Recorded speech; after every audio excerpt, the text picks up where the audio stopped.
Hi, my name is Bear, and in this Humble Bundle collection, the lowest rated game has a Steam review score of 91%. Let that sink. There are 7 games in this bundle, and the absolute worst of them is rated 91%. That is insane. And you will find my affiliate link to this collection in the description and in the first pinned comment below. Let's start with Forgive Me Father 2.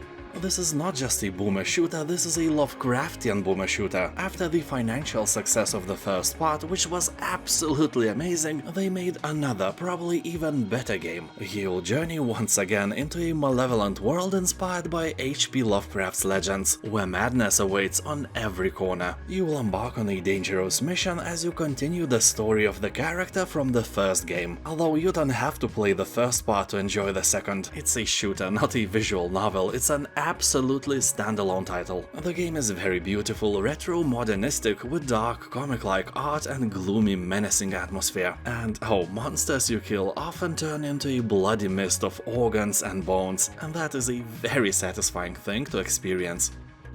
Turbo Overkill. The game's motto is half metal, half human, all murder machine. Title is heavily inspired by some of the all-time greats like Doom and Quake and Duke Nukem 3D, with awesome cyberpunk visuals. You'll play as Johnny Turbo, augmented with hidden arm rockets and a chainsaw that extends from your lower leg, allowing you to slice enemies wide open. If that sounds amazing, believe me, plays even better. As people say, the game is set in something between Blade Runner and Doom. Your enemy here is Rogue AI and its army of augmented minions. And the coolest thing is that you just need money, probably for buying better ingredients for your potato salad. And because of that you take on the impossible job of destroying the greatest AI ever created and take the bounty. Sounds easy. ULTRAKILL. Now we are getting serious. This game is always among the top 20 best rated games on the whole Steam, and that is among tens of thousands of games. It's ridiculous how good this game is. ULTRAKILL is a fast-paced, ultra-violent, old-school first-person shooter. It fuses together classic shooters like Quake and modern shooters like Doom Eternal with character action games like Devil May Cry. Here mankind has gone extinct and the only beings left on Earth are machines fueled by blood. And now that blood is starting to run out on the surface and machines are racing to the depths of hell to search for more. Total nonsense, but I like it. People on Steam describe this game quite politely. They say this is a Doom Eternal if it was on crack and also on heroin. And I would add that playing ULTRAKILL it's like eating potato salad, except if you dry it out and snort it. You can try the demo version on Steam if you have any doubts. Deadlink.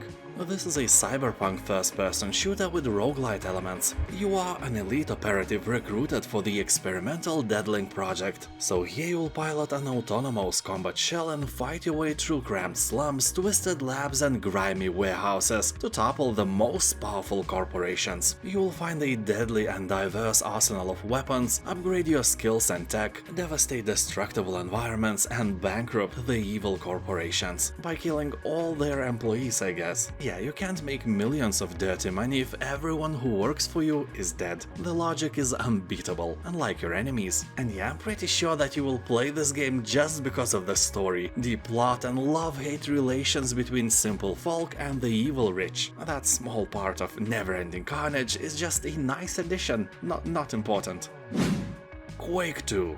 Well, most of us know what the game is, so I will tell you my story about it instead. Several years ago I got a job in Vilnius as a copywriter in one advertising agency. By Lithuanian standards, this agency was huge, having like 70 people working in the office every day. We were so cramped I had a colleague sitting beside me in every direction at least 1 meter from me. So the creative director there, along with the lead art director, were fans of Quake 2. In the office we kinda had nowhere to go. There was no table football, no place where you could stretch your muscles, nothing. So in our spare time we played Quake 2. Both guys were my bosses and the invitation to play with them was kinda an upper hand I could use as a new guy, because my art counterpart colleague was this bitch named Ruta, who was snitching everything about me to my superiors. What a snake. And if I was friends with my superiors, everything she said would become, you know, a lie. So I played Quake 2 for 3 months with them and I hated it. it. They have been playing the game since the release in 1997, so I was just a fun cannon fodder for them. I still hate Quake 2 until this day, even like 7 years after the events. Thank you Dominicus and Thomas for ruining this game for me.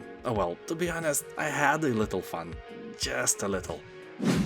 Prodeus. This is an old-school first-person shooter game reimagined using modern rendering techniques and technology. Here you experience the quality you would expect from a modern AAA game, designed with retro aesthetics and gameplay that invoke the tech-imposed limits of older hardware. And I'm not kidding, the game has overwhelmingly positive reviews, so all this praise is well-deserved. The game features a campaign made by industry veterans, co-op and competitive multiplayer play, and a fully integrated level editor. As developers say, get ready to paint the wall red. This is the boomer shooter you have been waiting for. Postal, Brain Damaged, Connoisseur Edition. In this boomer shooter spin-off of the Postal franchise, things are about to get weird. Everything happens in your brain, and that brain is not a healthy one by any means. Overwhelmingly positive reviews left by thousands of players say to us that the idea and the execution here is flawless. In-game you will encounter fast and challenging enemies and diverse environments. Also you will enjoy crude humor, nicely presented gore and fantasy violence. The only crazy thing I have found is the minimum requirements of RAM. They want you to have at least 15 gigabytes, which is nonsense. So I'm pretty much sure that this is a mistake. You probably need only 4 gigabytes of RAM. But people usually trust the minimum requirements table on Steam, and I can bet on a box of beer that this mistake cost developers and publishers of the game way more than just a box of beer. If you know these devs, ping them about it. Say to them to change the number and to send me a box of beer. Anyway, people on Steam are saying that this is a great game with fantastic art and super entertaining gameplay, absolute gem and a must play. So you will find my affiliate link to this bundle in the description and in the first pinned comment below. Don't forget that you can adjust the donation and give a bigger share to my channel without changing the price for yourself. I would really appreciate that. Thank you for watching, have a nice day, and I'll see you next time. Bye!